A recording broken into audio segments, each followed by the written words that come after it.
Estamos a las 5:10 en punto de la tarde, hora de Centroamérica. Nuevamente darles la bienvenida a cada uno y a cada una de ustedes que están por acá. Nuevamente recordarles que este es parte de nuestro proceso de formación de la disciplina que estamos adquiriendo en este venir formándonos todos los viernes desde el mes de abril hasta la fecha. Hoy 1 de agosto, ¿verdad? Iniciamos un nuevo mes con renovada energía también y renovado compromiso. Pues tenemos una sesión más de este diplomado y nos acercamos a su final. Estamos ahora mismo casi al cierre del módulo 5. Ya hemos recorrido 4 módulos de formación y estamos llegando a las discusiones que nos aterrizan al contexto hondureño. ¿Por dónde va la esperanza en Honduras o por dónde se va construyendo la teoría y la práctica de la emancipación de los movimientos populares y sociales en Honduras y en particular de aquellos que estamos amarrados y sobre todo articulados con la dignidad? Entonces, hoy esta sesión, la segunda sesión de este diplomado, que va a estar a cargo del compañero Víctor Fernández, que hay que mencionarlo, no ha tenido una participación concreta en este diplomado, pero ha estado interactuando con nosotros desde el inicio. ¿Quién es Víctor Fernández que va a estar con nosotros en esta sesión? Pues sin más, lo presentamos desde las formalidades, ¿verdad? Víctor es un compañero abogado independiente, forjado al calor de la lucha popular y social hondureña. Ha sido pues fundador del Movimiento Amplio por la Dignidad y la Justicia ya por el 2008, cuando era fiscal del Ministerio Público. De ahí, de esa huelga de fiscales en la que Víctor fue uno de los iniciadores, se desprende el Movimiento Amplio y ha venido acompañando al movimiento hasta la fecha. También es el director del Bufete de Derechos Humanos, Estudios para la Dignidad, y en la formación académica, pues es un compañero formado en Derecho Penal, Derecho Procesal Penal, pasante de una maestría en Derecho Constitucional y tiene un montón de experiencias ahí que seguramente ustedes ya conocen, ¿verdad? Porque es un compañero que se ha ido forjando en las calles y sobre todo en el acompañamiento de lo colectivo, de la comunidad y la defensa y la reivindicación de derechos. Víctor, bienvenido a esta sesión del diplomado. Agradecemos tu tiempo, tu participación y pues aquí tenemos un cúmulo de compañeros y compañeras eh, que van a escucharte y seguramente van a interactuar con lo que has preparado y que traes para ahora, para esta sesión. Así que con este preámbulo y esta presentación te cedemos de una vez el micrófono y agradecemos a la compañera Ileana Morales que está grabando esta sesión, que luego la vamos a compartir con ustedes para que puedan repasarla y quienes no se conectaron hoy por temas de conexión y de trabajo, pues puedan revisarla posteriormente. Víctor, bienvenido y bienvenidas también todas las personas que están por acá hoy acompañándonos.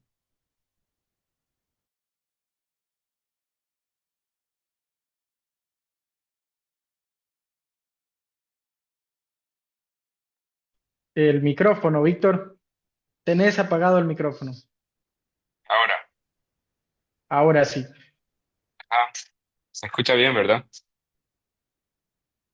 Potente, o no se escucha. Se Santos, escucha dame bien, retorno. se escucha Ah, bien, listo. se escucha, sí, sí.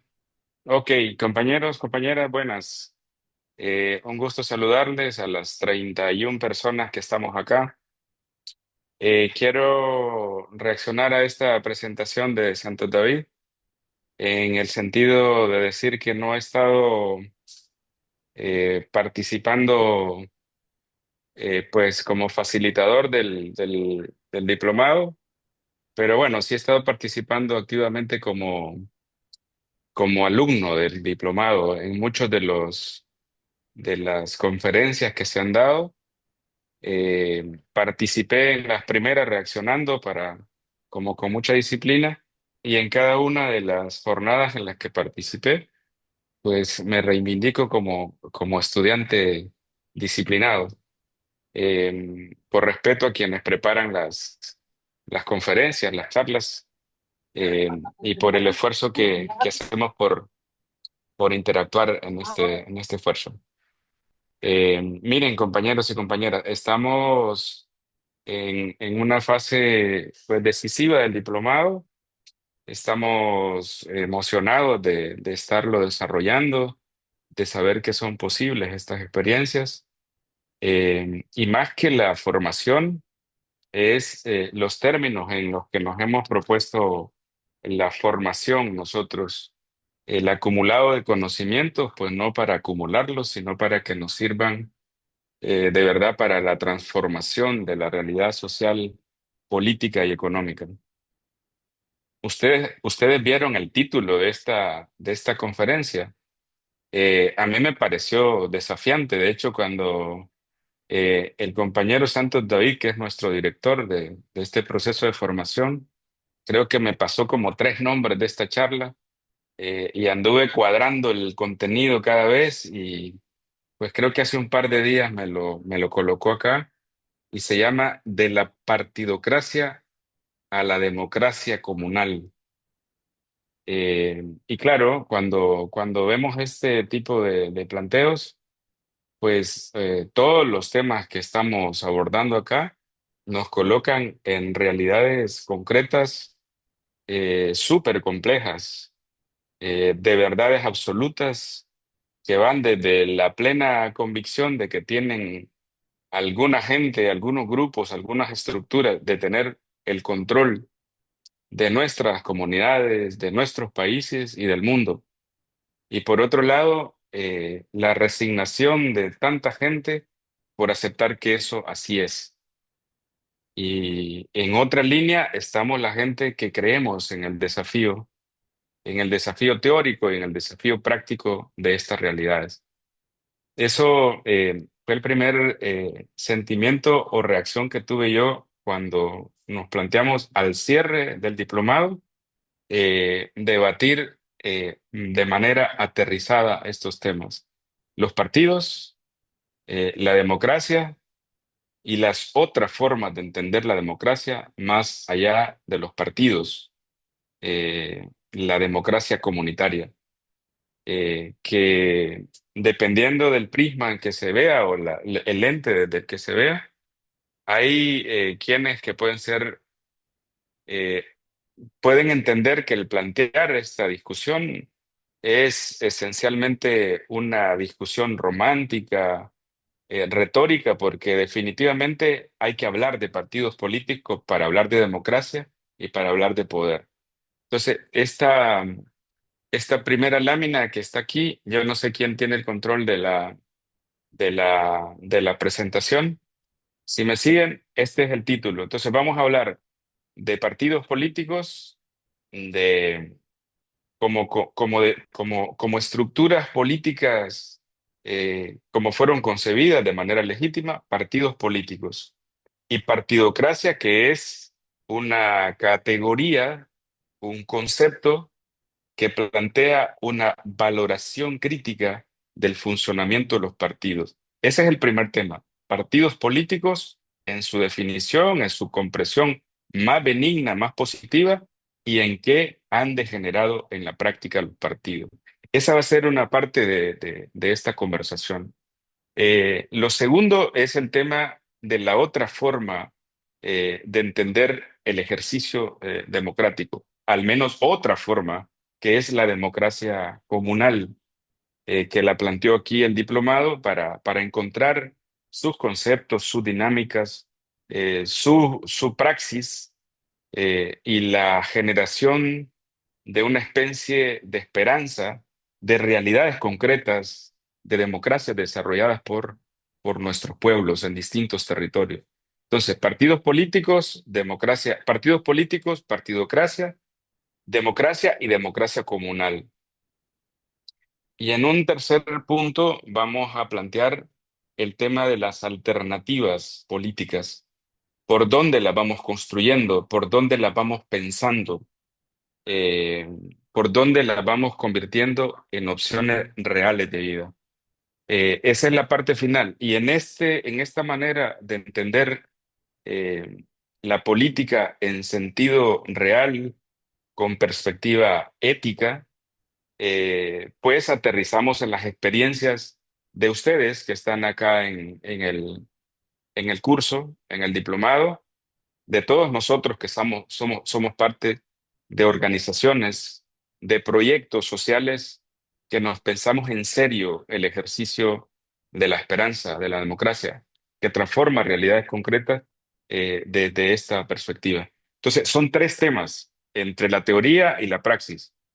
Y empezamos con el tema de los partidos políticos, desde las definiciones pues de más larga data se entiende que los partidos son instancias, estructuras políticas que tienen una ideología, eh, que se plantean como elemento central la competencia o la disputa por el poder. Creo que esa es la característica más aceptada que tienen los partidos, pues que son estructuras, que son instancias organizativas que tienen como propósito central la competencia o la disputa por el poder del Estado en la sociedad. En los enfoques más benignos, aquí lo definía este señor que se llama Edmundo Burke, como el medio más noble para la lucha política. Aquí parte de una especie de legitimidad del partido político. Así fue concebido, es decir, frente a formas bruscas, violentas, imprevisibles de acceder al control de la sociedad del Estado, entonces el partido político empezó a entenderse como el medio legítimo de conexión entre la sociedad y el control del Estado. Así fue concebido, más allá del concepto que vamos a definir nosotros aquí en el tema de la partidocracia. En el partido político es también en las definiciones clásicas eh, entendida como la organización visible, permanente, continua. Esos son los partidos políticos. Generalmente, nuestras sociedades han acumulado experiencias de partidos políticos que trascienden las décadas, que trascienden,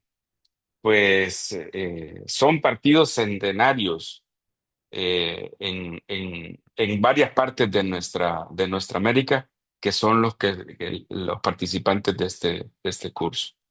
En Honduras, por ejemplo, hablamos de un bipartidismo que supera los 100 años.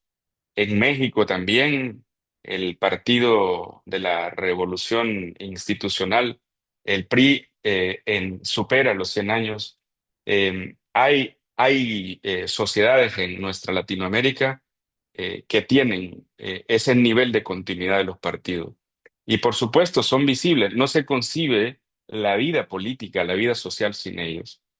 Eh, y bueno, otra de las consideraciones es que hay eh, partidos rígidos o partidos coyunturales, estos partidos históricos, digamos.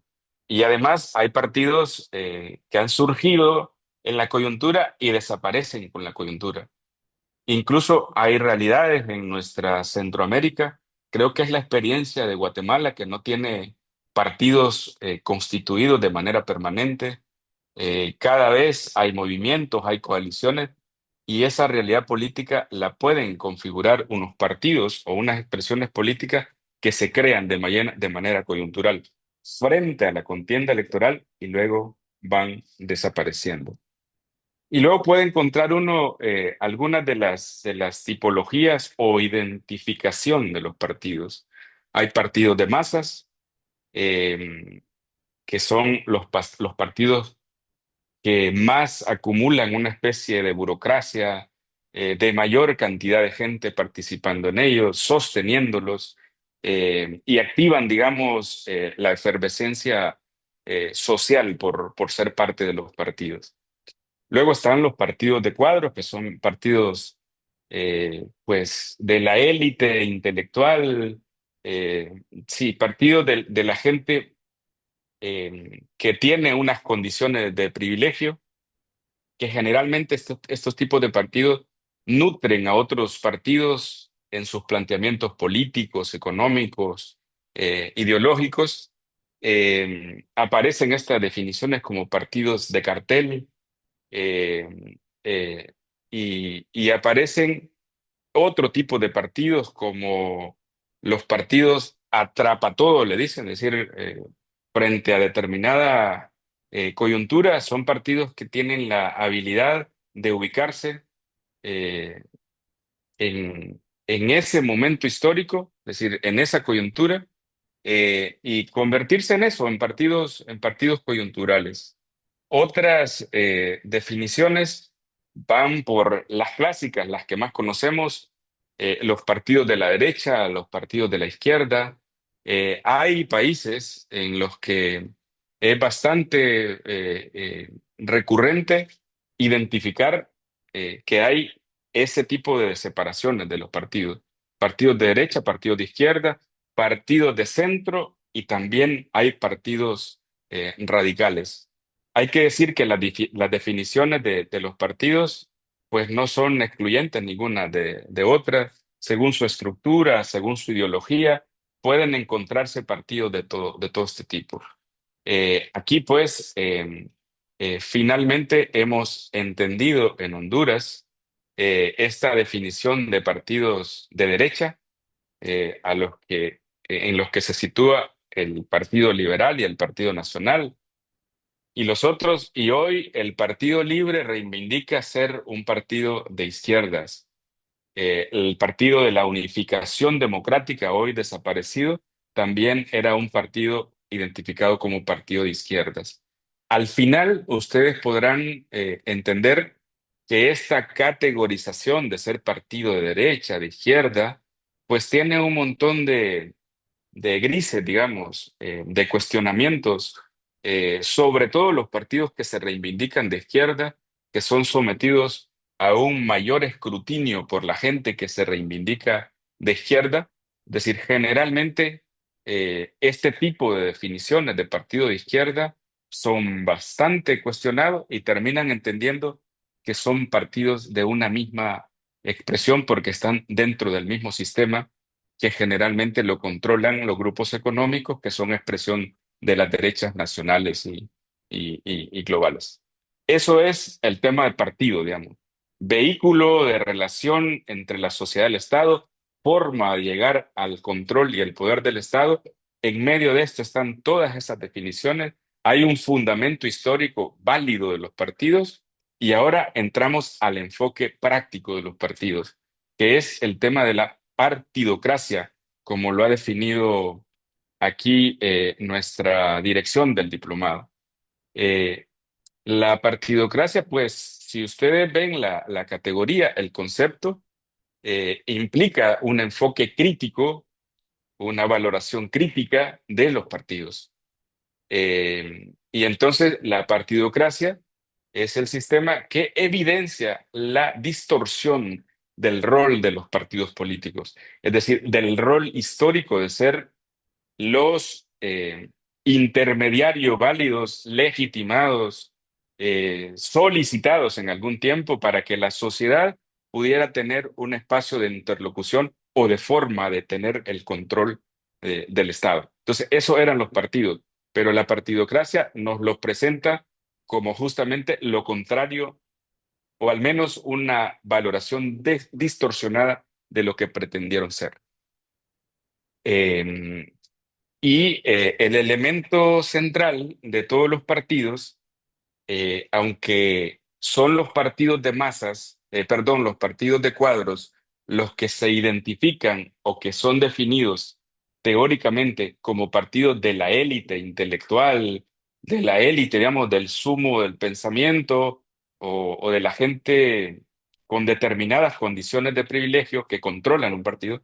Finalmente, los partidos en su gran mayoría han terminado en la práctica siendo conducidos por élites. ¿Por qué? Porque los partidos, más allá de las buenas experiencias, de las excepcionales experiencias que podamos tener, yo hacía estas consideraciones en sentido interrogativo en un diálogo que tuvimos el otro día hablando de la realidad política hondureña, preguntándole aquí, por ejemplo, yo he sabido que hay miembros de partidos políticos. Eh, Varios de los participantes, amigos míos en este diplomado, son parte, se reivindican como parte de un partido político. Eh, y yo hacía cuatro preguntas en relación al funcionamiento de los partidos políticos aquí. Todos los partidos. Los partidos políticos, la gente, ustedes, compañeros y compañeras, ¿participan realmente de su partido político? ¿Participan? Es decir, ¿cuál es su vínculo orgánico con ese partido? Frente a la realidad concreta de ese partido, ¿cuál es su forma de participar? ¿Mm? Es parte del colectivo del barrio, es parte del colectivo municipal, es parte del colectivo departamental o de la Asamblea Nacional de su partido. ¿Cómo está participando usted de su partido? ¿O simplemente se siente afín a ese partido? Yo entiendo, a partir de la experiencia, es que la gran mayoría de la gente que se define parte de ese partido no participan de los partidos. Simplemente entiende una especie de afecto, afinidad por ese partido, pero no participa. Y el siguiente grado es ustedes, que son parte del partido. Ustedes debaten en ese partido. Es decir, la conducción del partido en ese rol de interlocutor entre la sociedad y el Estado. ¿Dónde está su participación? ¿Dónde se reconoce que ustedes tienen un punto de vista sobre los grandes temas, digamos, o los temas que pueden estar abatiendo a su partido o que pueden estar convocando a su partido, a nuestro partido, aquí en el municipio, en el barrio? Eh, Estamos debatiendo sobre eso, sobre el rol que tiene el liderazgo, nuestra representación. Eso, digamos, yo tengo, por supuesto, una conclusión de que ni participamos y mucho menos debatimos en los partidos. Porque quien tiene el control, quien tiene esa posibilidad, no la abre y nosotros no estamos en condiciones de pelearla. Y el tercer nivel es decidimos nosotros. En alguna parte del mundo, compañeros y compañeras, hay participación, hay debate y hay decisión de los miembros de los partidos. Puede ser que sí, pero en la gran mayoría de experiencias de nuestros países, ni participamos, ni debatimos, y mucho menos decidimos. No somos entonces constructores de partido, ni de la propuesta del partido sobre los grandes temas. Ese me parece que son los elementos que caracterizan a partidos que son parte de esto que se le llama la partidocracia, la distorsión del partido como elemento legítimo para la relación con el Estado. Y esto termina en lo que aparece aquí en la siguiente eh, eh, eh, diapositiva, eh, que son partidos que desnaturalizan, trastocan o subyugan el funcionamiento del propio partido y del Estado. Lo someten. El partido es expresión de esa élite. Eh, y los partidos son expresión en muchas ocasiones de manera asolapada, de manera poco comprendida. Y a veces esa manera de subyugar el funcionamiento del partido y las instituciones del Estado al interés de esa élite es deliberado, es notorio, es decir, es descarado.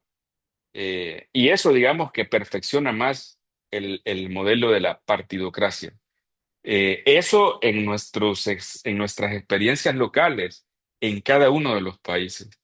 Pero cada vez ustedes, nosotros somos testigos que los partidos no son partidos de país, son partidos que tienen una conexión continental y global. Generalmente en esta disputa histórica posterior a a la Revolución Francesa burguesa, en la que eh, las tendencias que más presencia tienen es entre partidos de izquierda y partidos de derecha. Es recurrente, por ejemplo, que los partidos de la derecha latinoamericana tengan el encuentro continental de partidos de derecha. La izquierda también lo hace.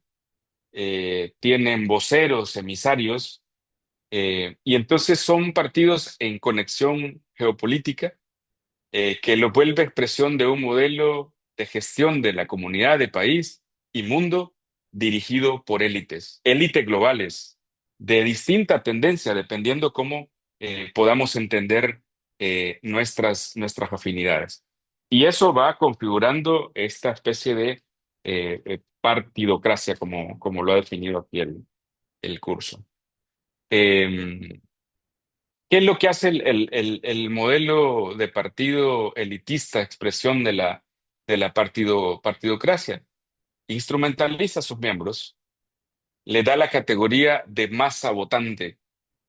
La partidocracia, de distinta forma, impide el ejercicio del poder por parte del pueblo, que lo integra, y el pueblo en general, es decir, el pueblo, la base del partido, es decir, les impide el ejercicio del poder, pero en general hace el control absoluto de la sociedad.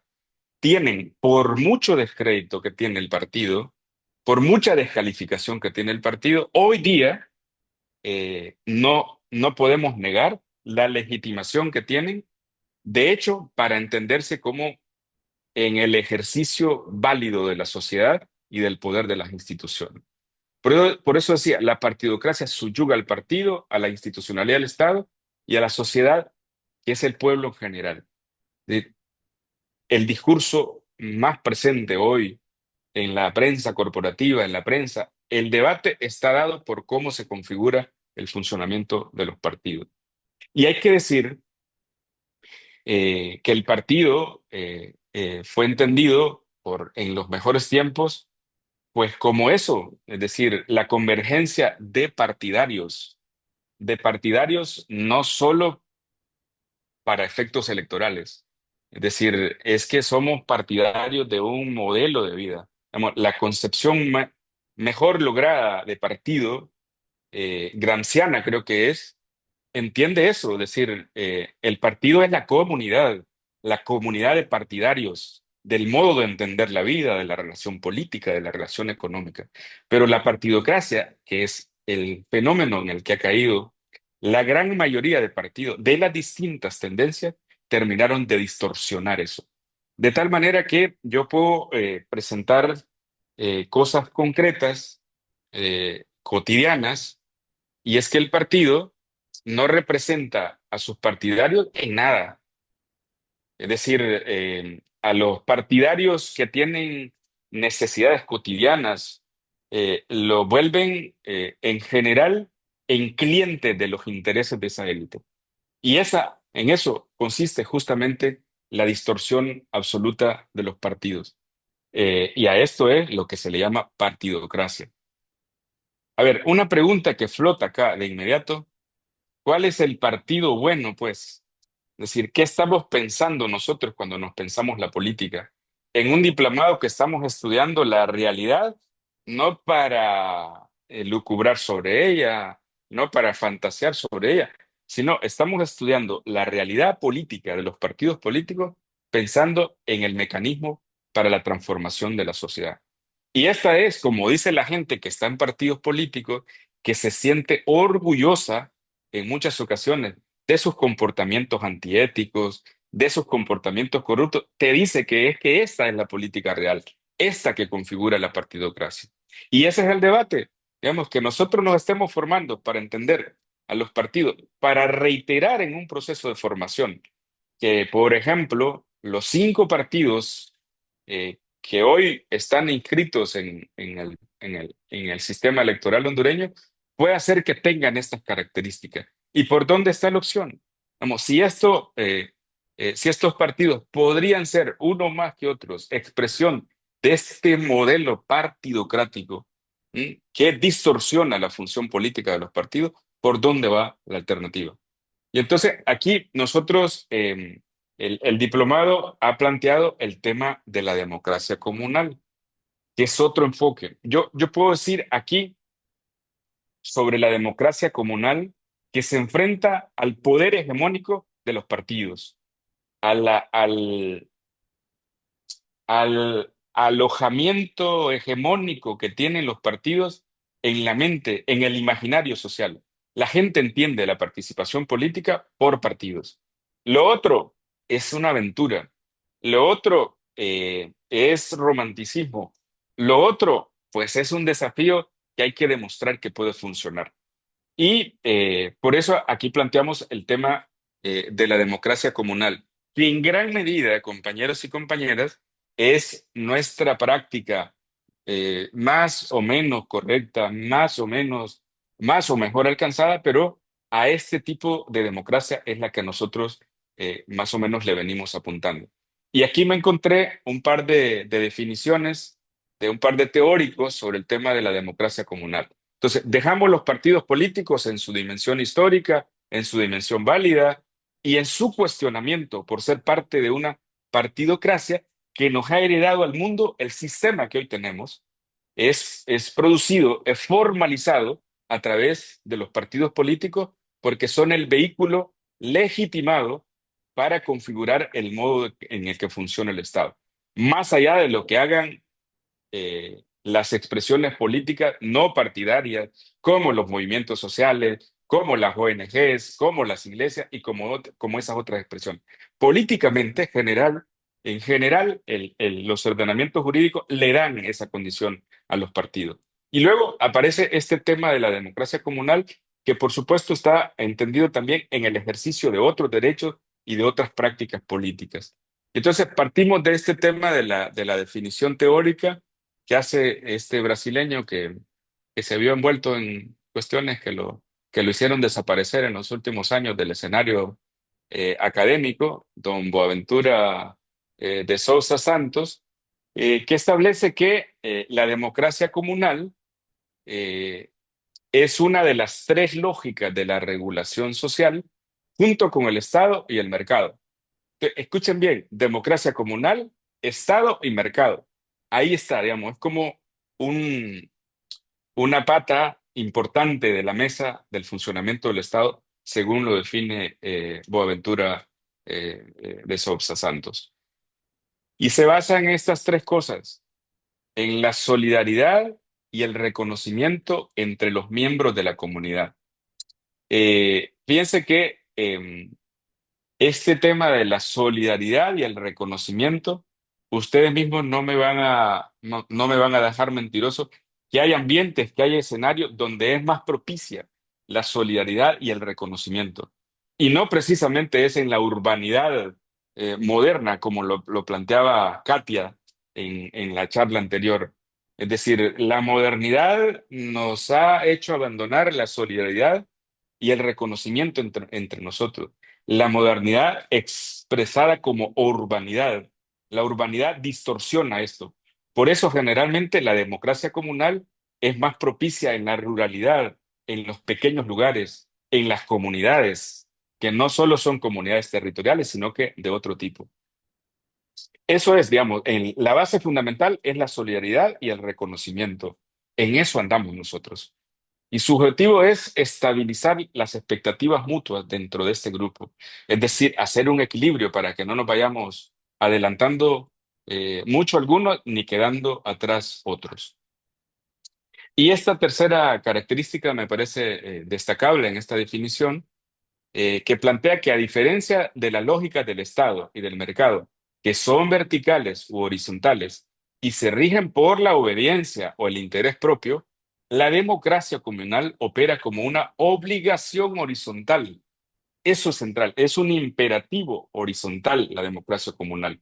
Ahí el desafío nuestro, si nos queremos entender en esta dinámica, ¿a dónde está el máximo del imperativo horizontal?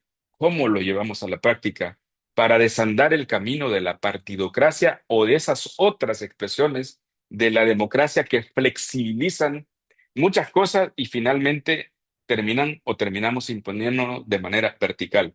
Aquí en la democracia, en democracia comunal, la horizontalidad es un imperativo y que está concebida extra Estado y extra al enfoque mercantil. Estas son la definición que plantea Boaventura de Sousa. Y luego están este grupo de estudiosos que trabajaron la anterior, que trabajaron esta tesina en la que Julia Martí, Saúl Curto López y Unai Vázquez, que plantea que la democracia comunal es un proyecto que busca enfrentar las crisis actuales a través de la reflexión teórica y el análisis de prácticas comunitarias. Eh, es el proceso mediante el cual la gente construye su autonomía y transforma el entorno. Son sujetos colectivos inspirados en la idea del poder popular y construyen su propia autonomía y buscan transformar sus realidades políticas y sociales. Es modelo de comunidad o de comunidades territoriales, generacionales, profesionales, ocupacionales. Y aquí, por ejemplo, compañeros y compañeras, me parece importante que podamos hacer la reflexión desde la perspectiva de la estima, de la importancia de hacer el enfoque comunal de nuestra vida en la sociedad. Generalmente, eh, la modernidad, como decía la compañera Katia, nos gusta hacernos ver como la gente exitosa. Es decir, exitosa, pero además que nos notemos que tenemos éxito, que podamos sobresalir sobre el resto.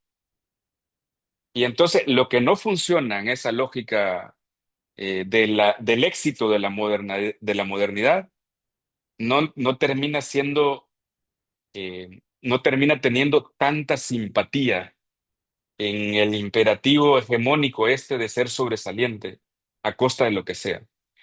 Y terminamos entonces subestimando nuestros ejercicios de experiencia comunal.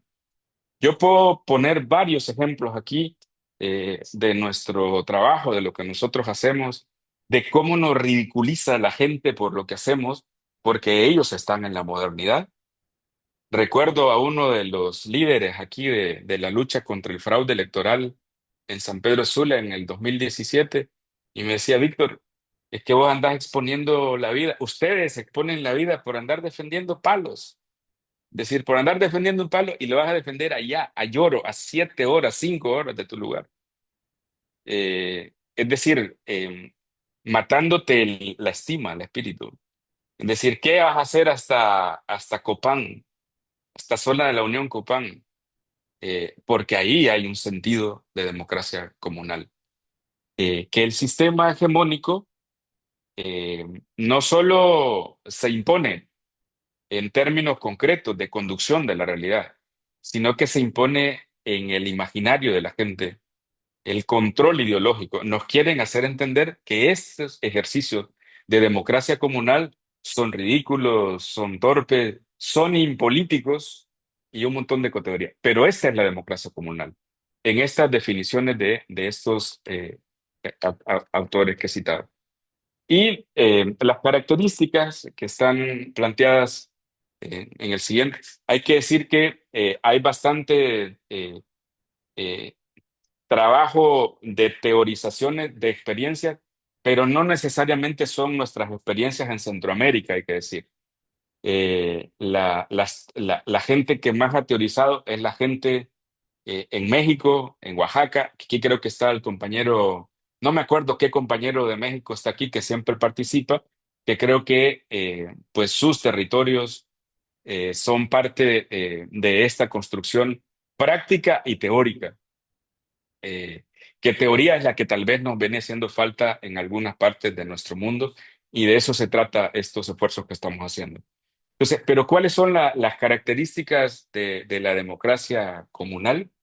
Es que su modelo es asambleario, su sistema es de democracia participativa, de democracia directa, el ejercicio del poder dentro del espacio y fuera del espacio organizativo es por decisión comunitaria.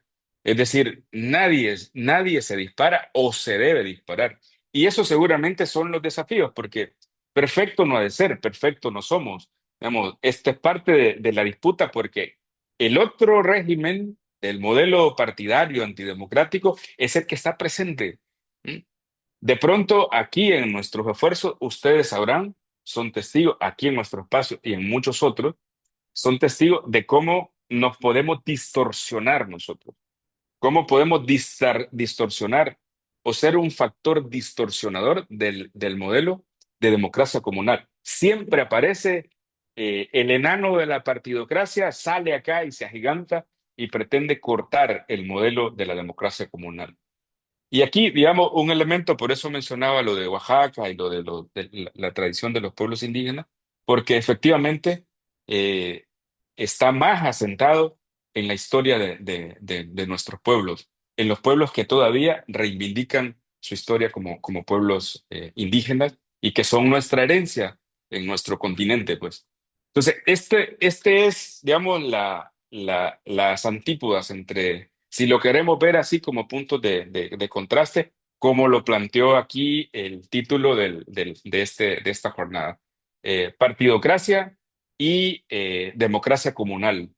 De alguna manera, por supuesto, aquí estamos posicionados con el tema de la democracia comunal. Y el segundo punto que plantea la jornada de hoy es la estrategia para la disputa del poder y la reconstrucción de un nuevo modelo de país, de países, de mundo.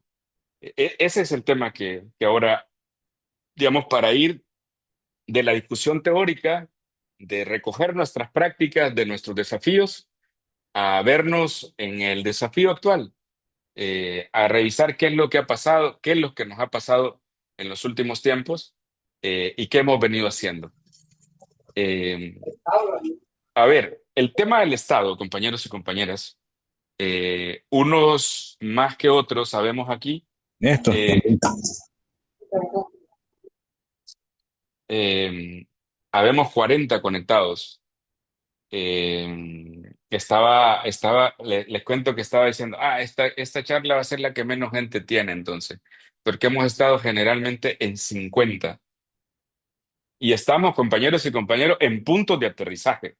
Entre toda la teorización que hemos hecho del Estado, de su evolución, de la sociedad, hoy estamos planteando los temas centrales de cómo nos vemos en lo concreto como sujetos de este modelo de sociedad y de Estado en el que estamos viviendo. Y vamos a hablar ahorita de la disputa del poder, la estrategia para la disputa de poder y la construcción de un nuevo modelo de país. ¿A quién estamos hablando? Nos estamos hablando a nosotros mismos, desde esa visión crítica que hemos hecho de los partidos, desde el desafío de la democracia comunal, porque lo entiendo como desafío, aunque haya las mejores prácticas, es un desafío porque justamente sobrevive, existe, se desarrolla teniendo, digamos, esa tremenda presencia del modelo de partidos, que es el modelo en el que todo el mundo se siente exitoso. Y vamos a hablar cómo se aterriza eso. Por lo menos vamos a plantear provocaciones. Eh, y no sé cómo vamos con el tiempo, Santos David o Ileana. Cuando tengan que correr, me dicen. Estamos entonces ahora planteando los paradigmas de la disputa del poder desde estos espacios. En mucho tiempo, compañeros y compañeras, se planteó la disputa de poder sin pelear por el control del Estado. Es el paradigma de la resistencia pura, dura, radical desde el campo popular. Eh, este control del que se hicieron las élites de la política, del Estado, de la forma de acceder al control del Estado, hicieron que las tendencias populares no se entendieran en esa lógica sistema de disputar el poder con las mismas reglas del sistema al que se combate o se combatía. Entonces, el paradigma de la resistencia pura, dura, radical desde el campo popular partía de varios supuestos. Yo traté de resumirlos en esto.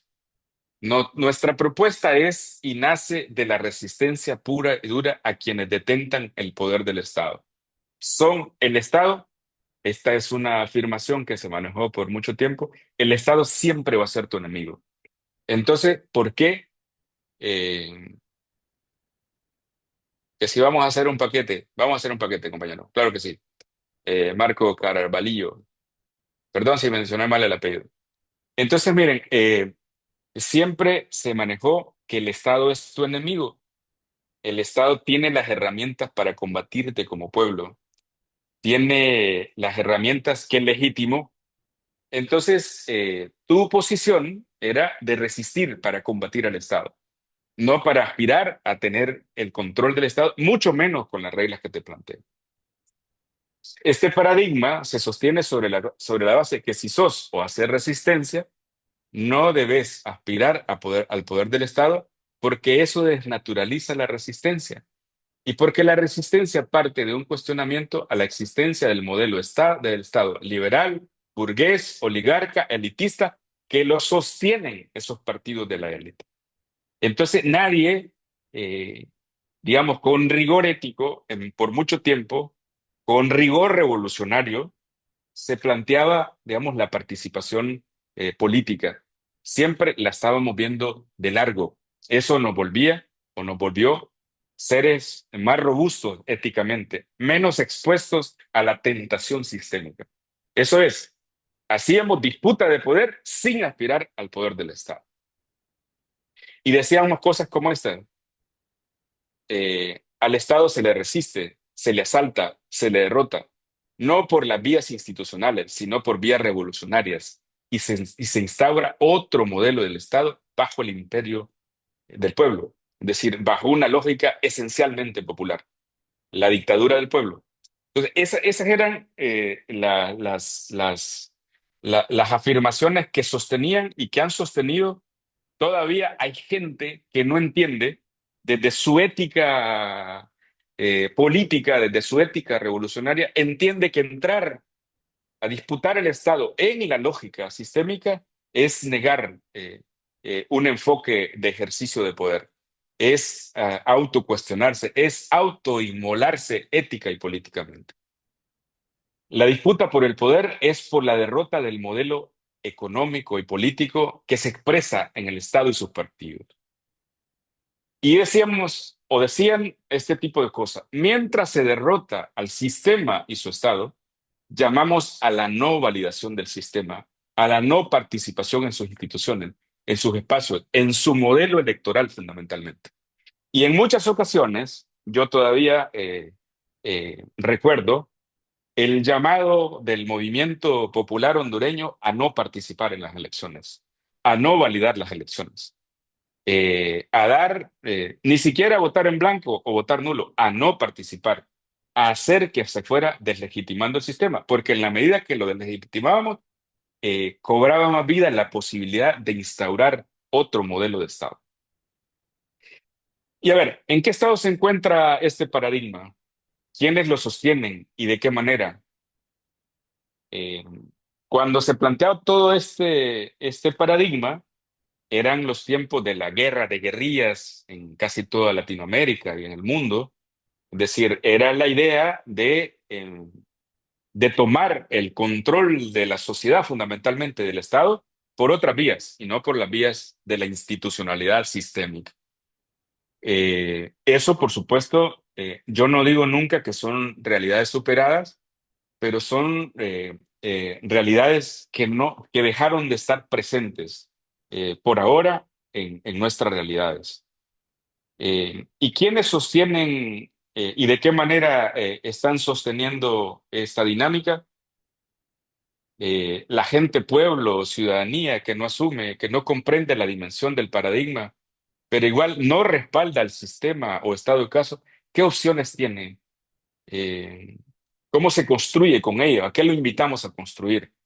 Toda esta población despolitizada en su gran mayoría en la que nosotros vivimos, despolitizada conscientemente, alienada en muchas ocasiones. eh, es decir, cómo participa o cómo hacemos que participe de la política? Nosotros entendemos, compañeros y compañeras, tenemos ejemplos de espacios, de organizaciones que no conciben la participación política sistémica y se mantienen en un modelo de resistencia, de lucha focalizada, dicen los críticos, ¿sí? Que no les interesa además el tema de la disputa por el Estado y por el poder, que no nos ha interesado por mucho tiempo, que nuestro rol ha sido tensionar a la institucionalidad para que responda a nuestras demandas históricas, pero no nos planteamos el tema del poder. Y yo no descalifico esa línea. Yo personalmente me parece, habrán organizaciones, habrán liderazgos que se entienden para perpetuarse en la lucha popular, social, sin plantearse el control del Estado.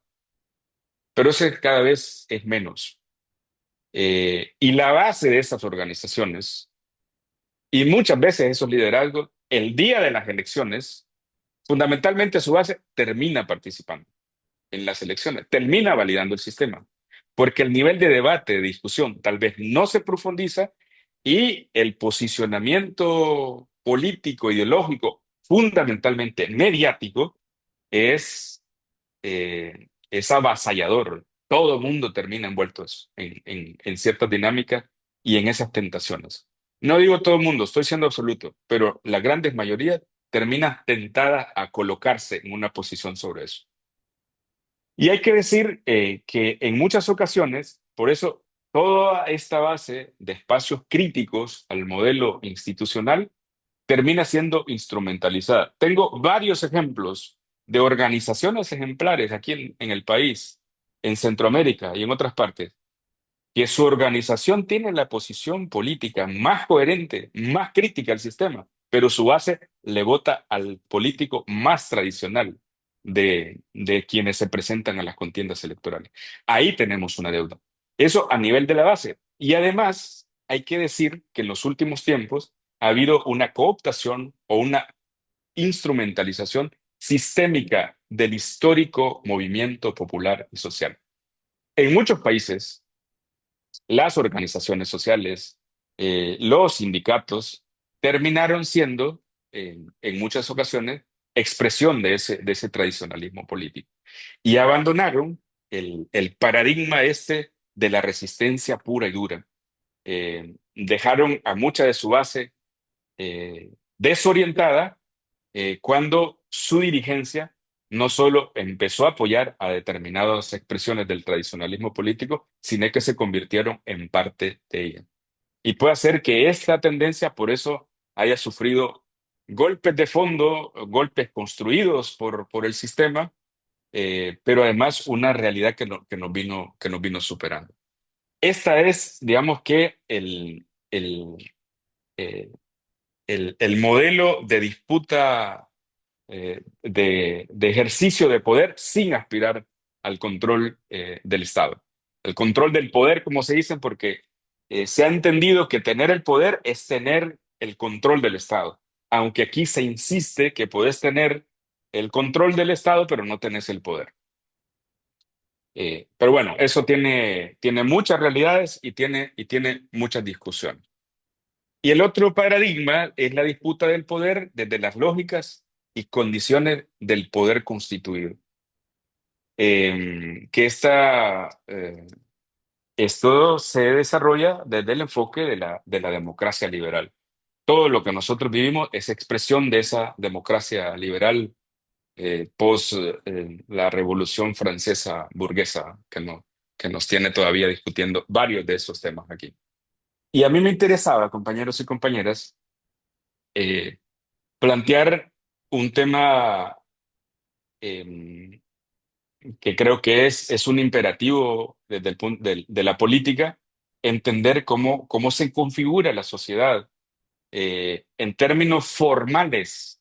Es decir, es que la sociedad de hecho funciona por la convergencia de los actores económicos, sociales que la hacen funcionar, pero finalmente tiene que tener una expresión formal, una expresión jurídica. Y por eso, por lo menos voy a plantear un tema muy general aquí, es el tema de el constitucionalismo. El constitucionalismo como modo consolidado de conformación de las relaciones en la sociedad. Cada país tiene una constitución, compañeros y compañeras. Y el modelo de constitución se ha construido a partir de más o menos tres, cuatro modelos constitucionales. El modelo liberal, que es el histórico, ¿sí? El modelo más liberal, más aburguesado, que tuvo su esencia en la defensa de las libertades económicas. Eh, el modelo del constitucionalismo social, que le apostó para que, que el modelo de aprobar las constituciones, los pactos sociales de nuestros países, tuvieran expresión, recogieran los derechos de nosotros como sociedad, como ciudadanía, como pueblo. Es decir, el modelo liberal, que era el modelo expresión de las burguesías de todos los pueblos, el modelo social que logró introducir los derechos sociales, eh, y luego está el neoconstitucionalismo, que plantea como expresión de control del funcionamiento del Estado, de la sociedad, por la primacía del Poder Judicial, que son expresiones del control social, del control de la norma constitucional que ha venido en decadencia ahora justamente con lo que está viviendo los Estados Unidos, que era la expresión de ese modelo, es decir, una constitución que se defendía fundamentalmente por los jueces, pero que hoy los jueces en Estados Unidos están valiendo lo que quieren que valga el actual presidente Donald Trump.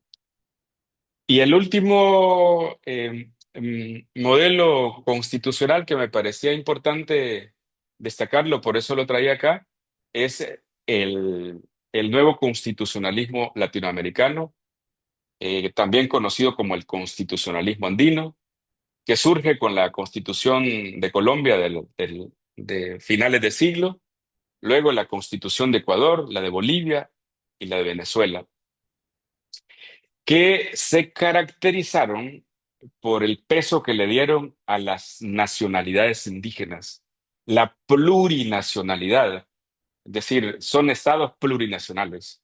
Es decir, si ustedes ven del Estado liberal al Estado social, a un modelo de constitución que defienden los jueces, aquí la participación popular permite que finalmente se reivindiquen derechos, categorías que no se habían venido concibiendo. Y por eso Latinoamérica en los últimos tiempos, con toda esta ola de las demandas por asambleas nacionales constituyentes de ejercicio de poder popular, configuran una nueva forma de disputa del poder político. Es decir, las reglas para entrar a la disputa política pasan por el modelo de constitución que se va configurando. Y aquí digamos que esto, el peso de los pueblos indígenas, el modelo de participación directa, las constituciones, se vuelve a disputar un modelo de creación de norma constitucional, de carta fundamental, en la que la gente participa a través de sus distintas expresiones. Históricamente fueron siempre los partidos políticos quienes nombraron representantes para las asambleas para constituir el nuevo texto constitucional, pero en esta nueva ola hubo participación de otras expresiones políticas, incluyendo, por supuesto, de manera decisiva, los pueblos originarios. Y aparecen en el nuevo constitucionalismo latinoamericano grandes novedades como los derechos de la naturaleza, entendidas como expresión autónoma, viva, y eso digamos que configura eh, de aquel tiempo en el que el paradigma era la resistencia pura o dura, entramos a esta lógica de un modelo de demandas de asambleas nacionales constituyentes que vinieron rompiendo ese sistema y configuraron, por lo menos como expectativa, por eso el gran mérito de Colombia, de Venezuela, de Ecuador, Bolivia, con todos y los matices que tienen hoy, configuraron este nuevo paradigma en el que la participación de la gente podría ser decisiva, en la que se podía romper al sistema a través de demandas de asambleas constituyentes, el modelo en el que entrabas al sistema, como lo hizo el expresidente Chávez, es decir, ganó las elecciones, juró frente a la Constitución que se prometió que la iba a, a terminar de matar a través de una Asamblea Nacional Constituyente. Y de ahí surgió toda esta ola de asambleas constituyentes para nuestros pueblos, que en el caso de Honduras terminó con el primer golpe de Estado del siglo, que se produjo en el año 2009, porque aquí hubo una provocación de invitar a que el pueblo hondureño planteara una Asamblea Nacional Constituyente con las características que vinieron teniendo estas asambleas constituyentes que impulsó el nuevo constitucionalismo latinoamericano o constitucionalismo andino, como se le dice, porque es en estos países de la región andina donde se hizo esta experiencia de asambleas nacionales constituyentes. Eh, la siguiente.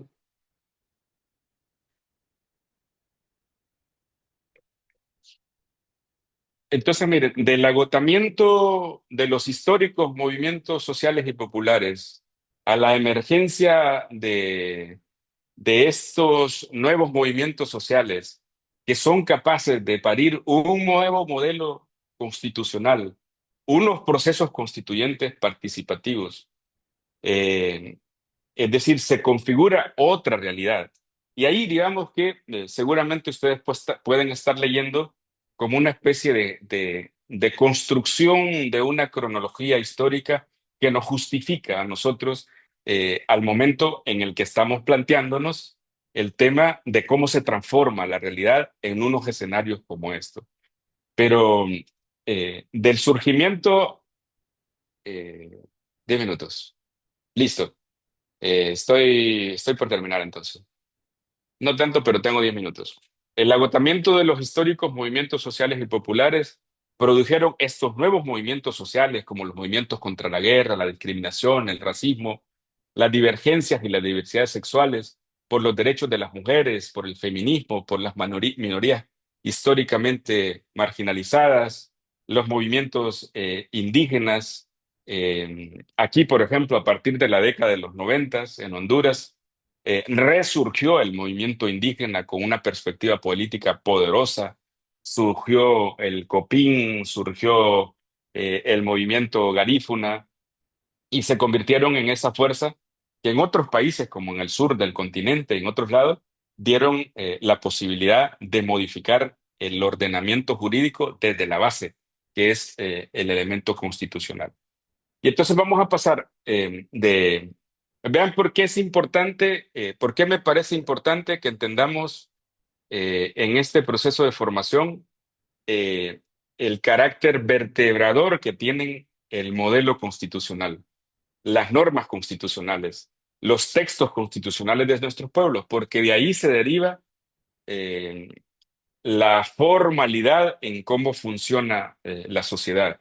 Y si nosotros participamos o no participamos del modelo de constitución que tiene el país, eso es decisivo para nuestra mayor o menor legitimidad, para nuestras mejores o peores condiciones de participación y disputa del poder político. Y entramos al tercer tema, que lo voy a desarrollar de manera rápida, que este es el debate que tenemos aquí en Honduras, que tenemos en Guatemala, que tenemos en Ecuador, que tenemos en Perú, que tenemos en muchas partes de nuestro país, de nuestros países, particularmente en lo que nos ha convocado esta articulación de la que somos parte, que es la Avia Yala Soberana. Y aquí hemos empezado a hablar o a afianzar el tema de los proyectos sociopolíticos del campo popular, de los nuevos movimientos sociales e instrumentos políticos del campo popular. Es decir, ¿cuál es la forma? ¿Cómo lo definimos? Yo, de todo lo que he escuchado, de todo lo que me han enseñado la gente que ha estado participando de esta construcción, de este desafío de seguir siendo movimiento social y popular, de plantear la disputa de poder, de sostener un enfoque de lucha radical, pero entramos coyunturalmente o estratégicamente a la disputa del poder del Estado, sin dejar la agenda histórica, que esas son las características que vamos a ver enseguida. Pero a ver, ¿a qué le llamamos proyecto sociopolítico? Está la definición en la página anterior. Dice que es un proceso de lucha social, política, económica, cultural, civilizatoria que plantea la profundización de la lucha de los pueblos de manera participativa y decisiva por la defensa de sus derechos, su soberanía, su autodeterminación y su dignidad en contra del sistema capitalista, extractivista, neoliberal, patriarcal, racista, colonial, súmale, creando brazos o instrumentos políticos que les permitan disfrutar y hacerse del control de la institucionalidad del Estado con las reglas del mismo sistema para cambiarlo radical o progresivamente desde adentro, poniéndolo al servicio y para el bienestar de los pueblos. Eso más o menos puede ser una forzada definición de esto que le estamos llamando instrumentos políticos del campo popular. ¿Cuáles son las características que nosotros entendemos que se vienen configurando de esta praxis? Eh, la agenda social y popular son la columna vertebral y permanente. Su profundización, consolidación y actualización se constituye en el quehacer estratégico. De esto jamás se debería distraer las expresiones del movimiento o del campo popular. Lo estratégico es la agenda social y popular. Su desafío, concretar la mayor articulación de luchas sociales y populares, es tarea central. Lograr cercanía, proximidad con territorios y sectores empobrecidos, despolitizados, desorganizados, alienados, es una tarea fundamental de los instrumentos políticos. Es decir, hay una consideración generalmente ratificada en encuestas que los planteos que vienen del campo popular no son conocidos muchas veces, ni tienen simpatía en las grandes masas despolitizadas de este país. Entonces, el instrumento político, eh, el proyecto sociopolítico viene a asumir la responsabilidad de hacer conexión con estas grandes mayorías victimizadas por el sistema que nos impone. Tensionar de manera permanente a la institucionalidad del Estado en las demandas históricas del campo popular. Estudiar, aprender y saber interpretar la dinámica del funcionamiento de la sociedad. Tenemos el deber de estudiar, compañeros y compañeras. Es decir, hay que estudiar para aprender, saber para transformar. Estudiar, conocer y saber interpretar el funcionamiento de las estructuras oligárquicas, sus expresiones institucionales, como organizaciones y partidos. Es decir, cómo funciona el Consejo Hondureño de la Empresa Privada, cómo funciona el CACIF allá en Guatemala, o cómo funcionan todas las expresiones económicas de la oligarquía. Eso tenemos que conocerlo para que nos planteemos un proyecto sociopolítico del campo popular. Tenemos que conocerlos porque son los enemigos de la causa popular. Y tenemos que conocer las dinámicas de sus partidos para no repetirlas, porque además también hay que derrotarlas. Estudiar, conocer, desaprender el Estado o los estados actuales. Todo esto que estamos estudiando ahora, compañeros y compañeras. Ustedes saben cómo funciona el Estado hondureño, el Estado salvadoreño, el Estado ecuatoriano, cuáles son sus secretarías de Estado, cuál es la dinámica del funcionamiento de sus poderes judiciales, dónde está la manera en que se configuran las complicidades, sus dinámicas de corrupción. No las podemos seguir viendo de lejos si nos estamos planteando un proyecto sociopolítico que disputa ese modelo.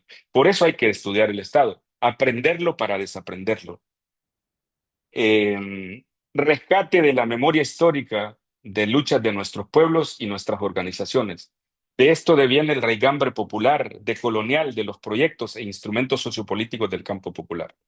Como decía, yo creo que Santos David en sus exposiciones, nuestro enfoque decolonial, es decir, es que nos obliga a estudiar la historia de nuestros pueblos antes de los tiempos de la invasión, de la imposición, de la colonización de la que fuimos objeto.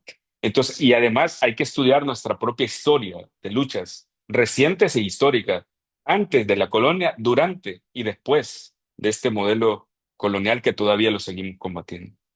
Desafíos, ¿cuáles son los desafíos de esta propuesta alternativa que nosotros nos estamos planteando? La construcción y articulación popular permanente.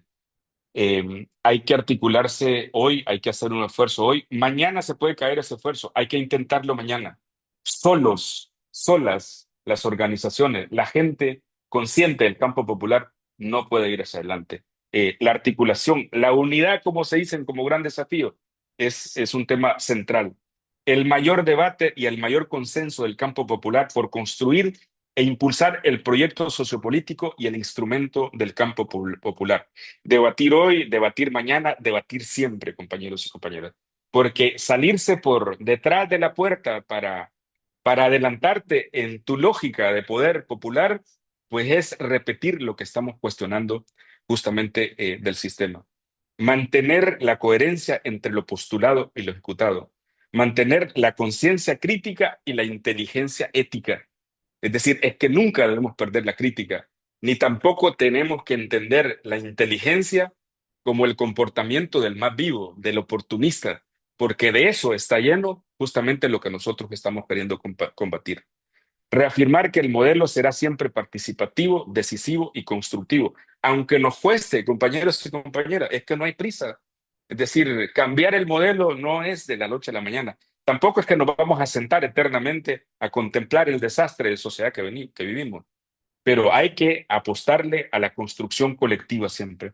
Promover y multiplicar la mayor cantidad de liderazgos políticos y técnicos, robustecidos en sus capacidades humanas, profesionales, éticas y morales. No podemos seguir siendo los mismos, compañeros y compañeras. Yo siempre cito que las primeras veces que yo salí de Honduras y hoy cuando vuelvo a salir, siempre me siguen preguntando por los liderazgos de los noventas, de principios de siglo, porque el movimiento latinoamericano quedó anclado en viejos liderazgos. Y está bien, hay que darles el mérito que tienen, pero tenemos que fomentar el relevo y el relevo de verdad de nuestros propios procesos. Si no, digamos que nos vamos a convertir en la otra élite del campo popular. Asegurar el relevo ético de manera permanente, garantizar la radicalización de la disputa con los actores sistémicos. Una trampa en la que podemos caer, compañeros y compañeras, es al simple conformismo que en los momentos claves de la disputa política, porque el discurso hegemónico lo tiene el tradicionalismo político, que nosotros claudiquemos. Es decir, que pactemos el pactismo, la alianza, la coyuntura, aprovechar el momento, dar el salto. Es decir, eso es enterrar la posibilidad de proyectos que apenas los venimos debatiendo, construyendo. Es decir, entonces, volvernos radicales no es una mala palabra, compañeros. Y si la radicalidad es ética, digamos que esa es la buena nueva, como dice en el mundo del cristianismo. Y luego, compañeros y compañeras, es que tenemos que trascender el discurso, tenemos que trascender el panfleto. Nosotros tenemos que construir teórica y prácticamente el proyecto político. Hay que escribirlo, hay que perfeccionarlo permanentemente. Sin documentos, sin teoría, digamos que es mucho más difícil. Y hay que irlo construyendo a partir de todas estas dinámicas de encuentro. Y voy a terminar, perdón Eliana si me voy pasando, con nuestra experiencia en el movimiento amplio por la dignidad y la justicia, eh, que es nuestra organización madre de las organizaciones que estamos participando, por lo menos las hondureñas, en este diplomado. Nosotros tenemos 17 años de acción.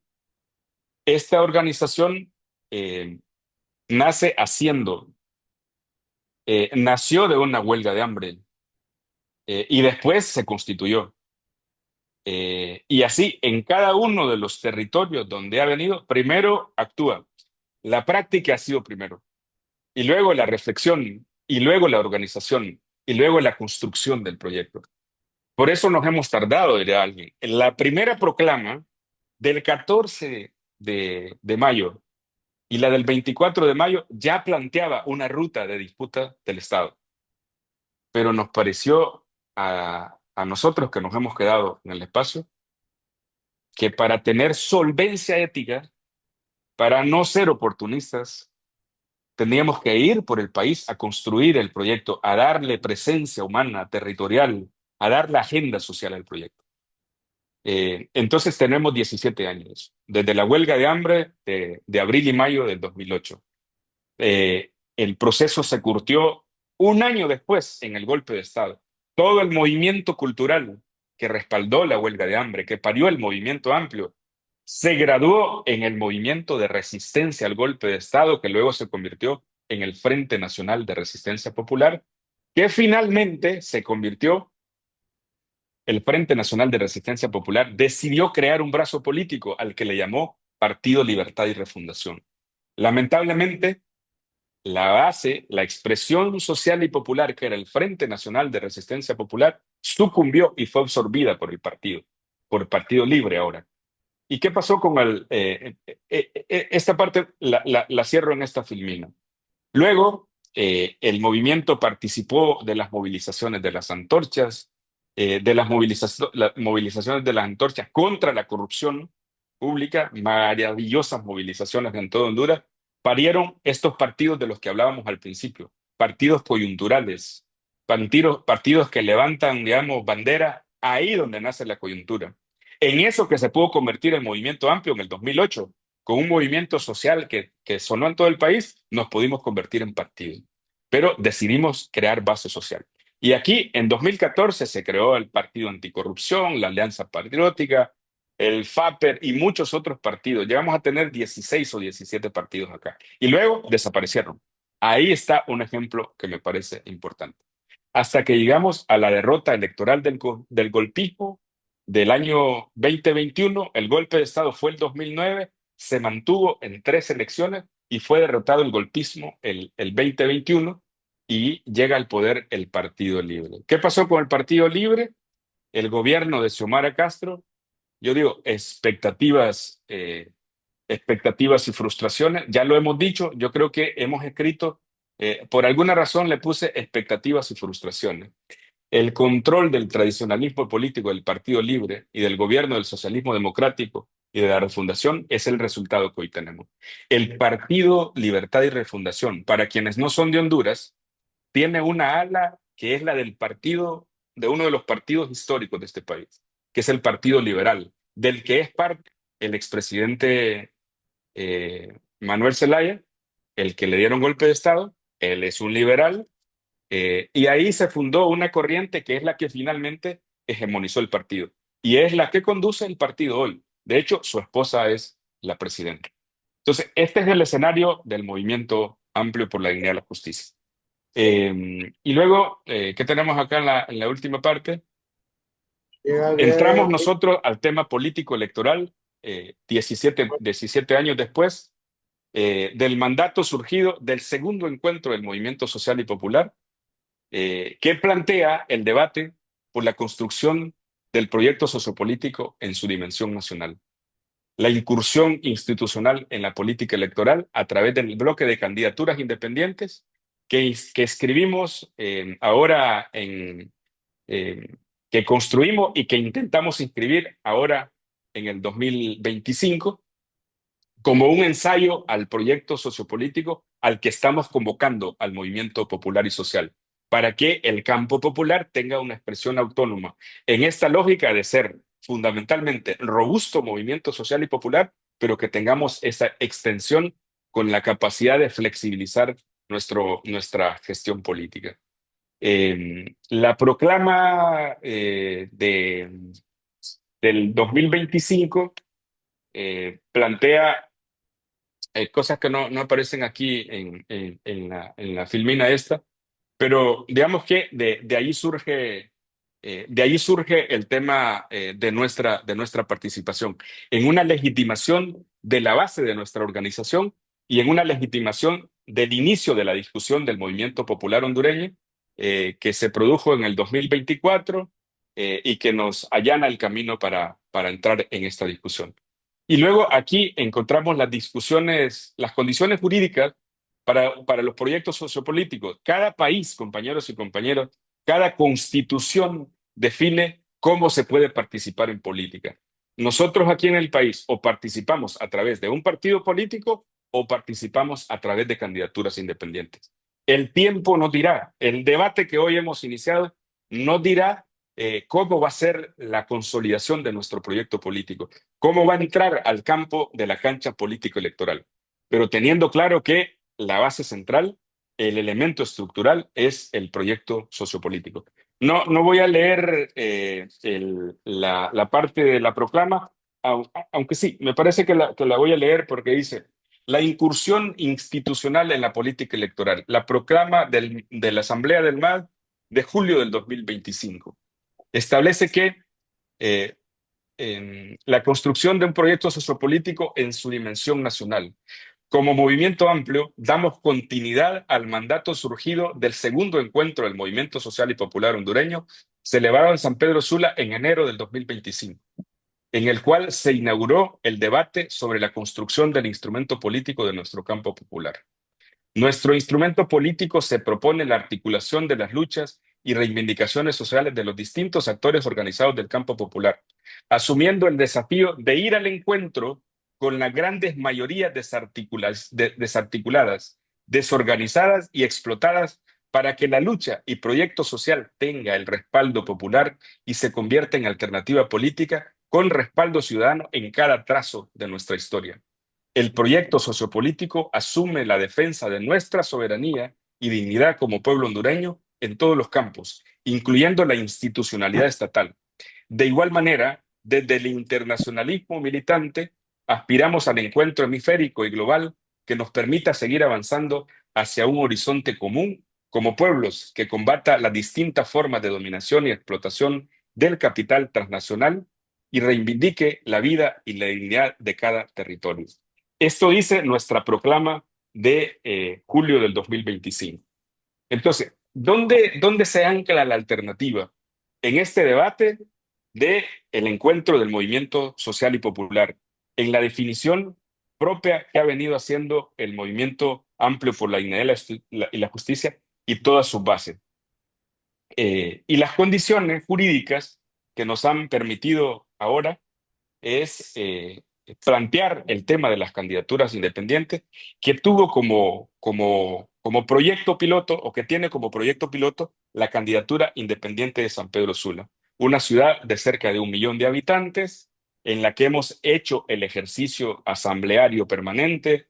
Nuestra nómina, los candidatos a nuestra corporación municipal surgieron de procesos asamblearios. El contenido de nuestro programa de gobierno surgió de los debates asamblearios y toda la movilización se ha venido produciendo sobre esta dinámica. ¿Perfecto es? No lo es perfecto, pero hemos hecho el encuentro y la priorización de los sectores históricamente abandonado de una ciudad como San Pedro Sula.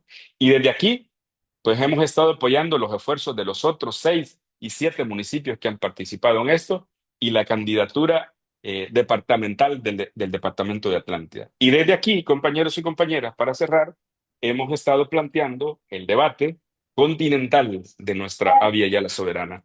Por eso estamos dando seguimiento y saludamos, por ejemplo, a lo que pasa en Perú, que los compañeros ronderos inscribieron su instrumento político.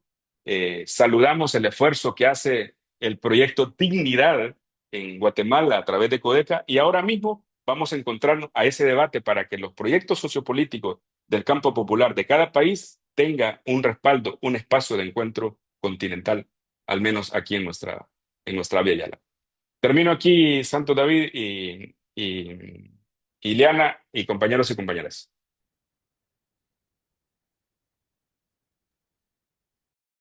Gracias, Víctor, por este monumental cierre que estás haciendo de lo que ha sido, digamos, este tránsito que estamos haciendo de la partidocracia a la democracia comunal, un ensayo. Y pues qué bueno que estamos grabando esta sesión para revisarla, para volver a ella en otros momentos. Compañeros y compañeras, tenemos exactamente 5 minutos para cerrar con la hora y media de formación, pero bueno, como estos temas nos apasionan y estamos aquí conectados y conectadas discutiendo estos temas torales de la vida política de nuestro país. Vamos a abrir entonces los micrófonos para escuchar sus participaciones, sus preguntas, sus valoraciones y pues vamos a llegar hasta donde ustedes lo decidan con sus participaciones para no quedarnos sin interactuar con Víctor que nos ha hecho esta excelente exposición el día de hoy. Gracias, Víctor. Y entonces vamos a darte los micrófonos después de las participaciones que vamos a tener por acá con los compañeros y compañeras. Levanten sus manitos y vamos por acá cediéndoles el micrófono. Vamos a ver quién inicia por acá, quién quiere comenzar.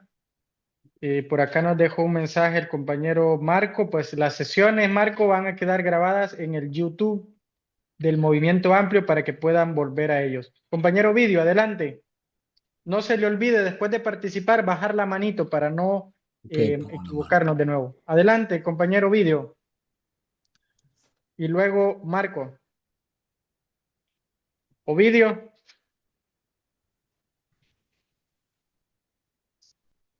Bueno, después de Marco, Ovidio, vamos a darle la participación al compañero Marco. Bueno, quiero empezar diciendo que Víctor coloca los tres grandes campos, ¿no? Los tres grandes campos en los que está ahorita la reflexión del movimiento social en los distintos órdenes. El primero es esta parte que es la parte constituida, al que llama el Estado, la partidocracia y todos esos elementos, porque efectivamente si no lo conocemos, si no conocemos esos mecanismos, cómo funciona, pues no sabemos exactamente eh, este, eh, cómo es el enemigo, ¿no? Por decirlo.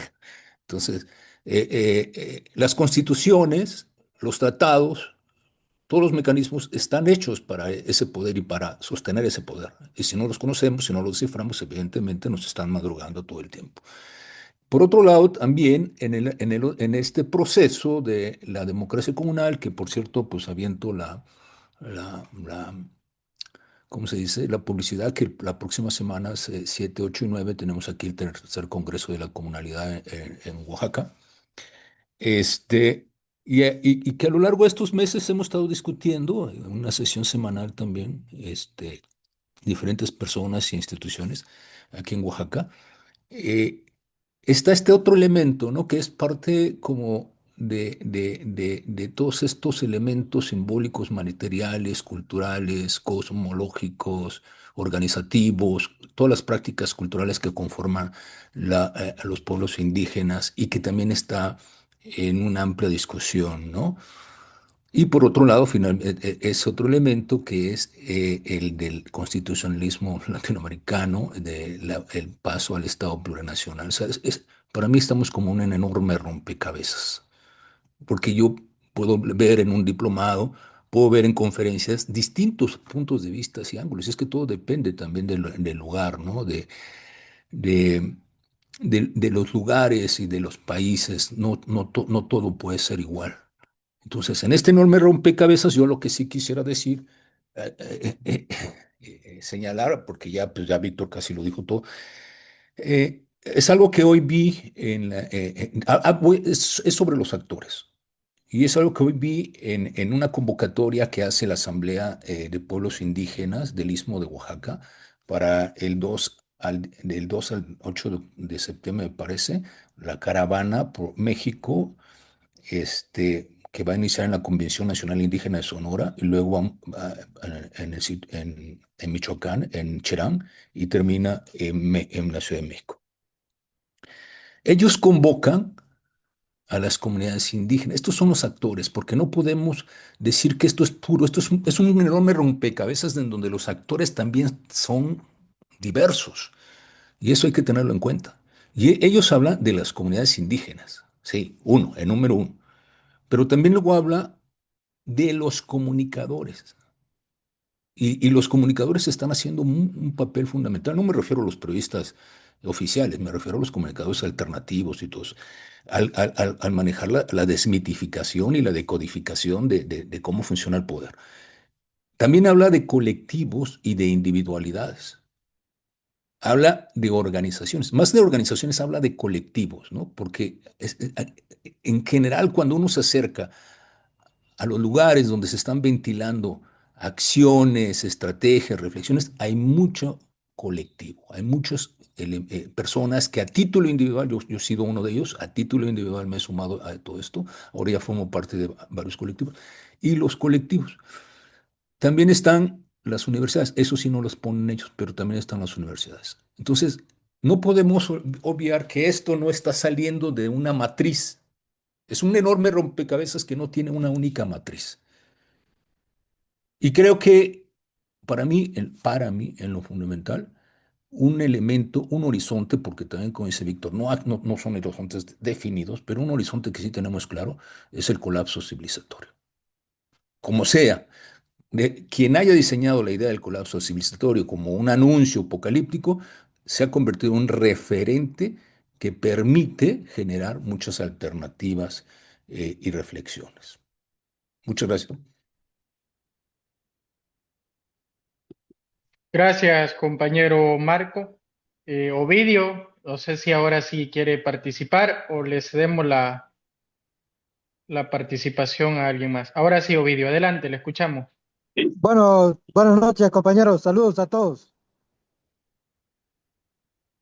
En mi caso, pues quise tomar este tiempo para dirigirme a todos los que están conectados, todos los compañeros y compañeras, para saludarles y en un sentido, pues saludar también al compañero abogado Víctor Fernández, que como siempre yo le tengo un alto, bueno, tengo un alto concepto de él, una personalidad bien interesante y su exposición no la pude, como quien dice, que ver o escuchar de principio a fin por las condiciones en las que me encuentro viajando y entonces en eso se pierde la señal, aunque vengo tratando de estar de escuchar, pues, pero no es tan factible.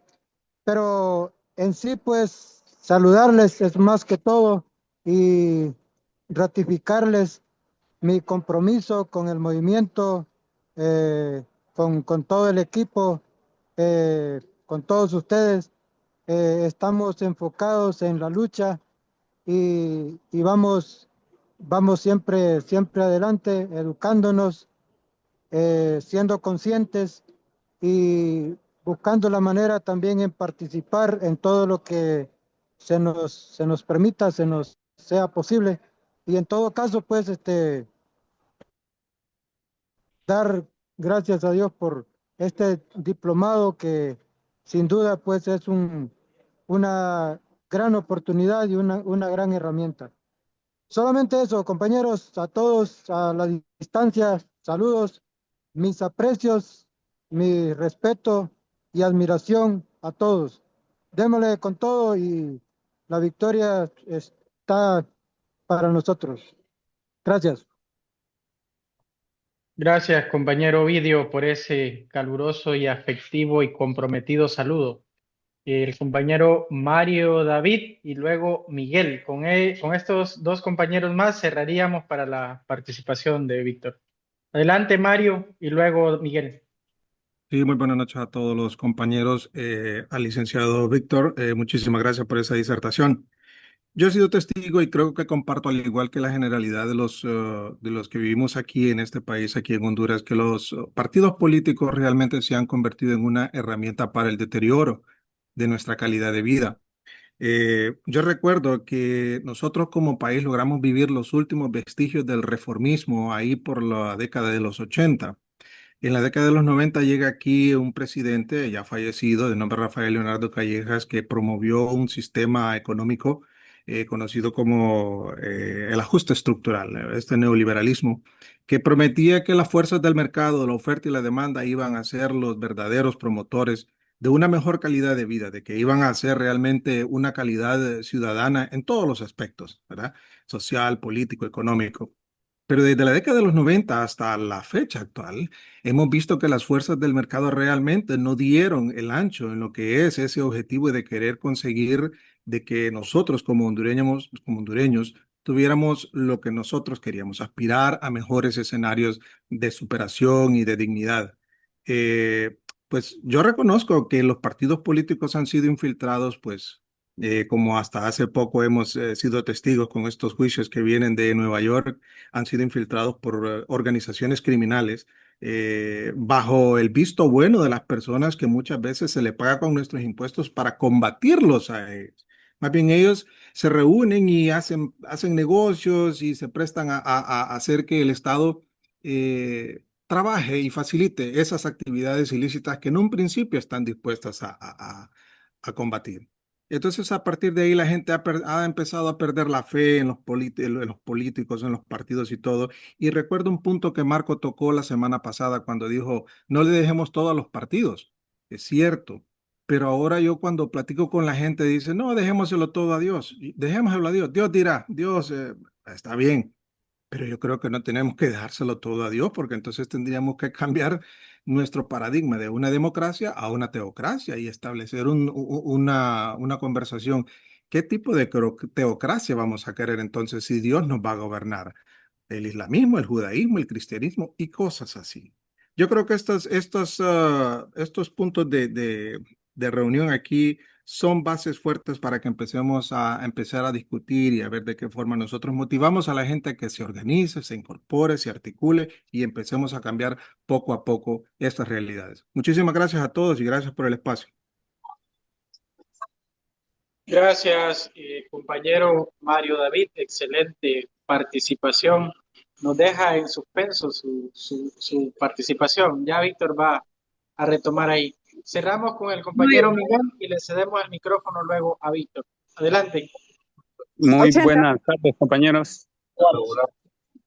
Quiero de verdad felicitar grandemente ahí la disertación que tuvo nuestro compañero Víctor, realmente muy interesante, una información bastante profunda y que quizás muchos de nosotros no la teníamos, no la conocemos a profundidad, pero eso es lo que estamos haciendo, informándonos, conociendo del movimiento amplio y toda esa trayectoria que ha tenido, pero sin embargo, realmente nos damos cuenta de que como hondureños hemos venido siendo arrastrados por corrientes políticas, por partidos que nos han estado manipulando, extorsionando y nos han estado destruyendo por todos estos tiempos.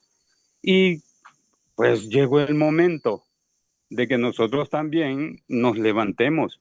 No podemos estar ahí en ese sistema de yugo. Necesitamos levantarnos y darnos cuenta que este país es nuestro, es Honduras, nuestro país, es nuestra gente la que está siendo subyugada, son nuestros impuestos los que están siendo malversados con el mismo dinero de nosotros nos están aterrorizando. Entonces, realmente necesitamos prepararnos, salir adelante. Y sin embargo, yo ahorita estoy pensando, creo que este es el tiempo. Tenemos suficiente espacio de tiempo para planificar bien la próxima entrada, la próxima ocasión que el movimiento vaya con toda la fuerza, con todas las armas necesarias para inscribirse. Y ahí nosotros podamos venir y demostrar a este país, a nuestra gente, que sí somos la diferencia. Necesitamos enseñarles que no es necesario vivir bajo el sistema de yugo. Necesitamos nosotros alivianar las cargas de este pueblo. Y si nosotros estamos enterados, nosotros estamos bajo ese sistema, entonces nosotros somos los llamados a levantarnos y poder venir y fortalecer a toda esa gente que está oprimida, porque este país está oprimida por el sistema político actual, por los gobiernos actuales. Independientemente del gobierno que llegue, sea liberal, nacional o libre, estamos bajo esa opresión.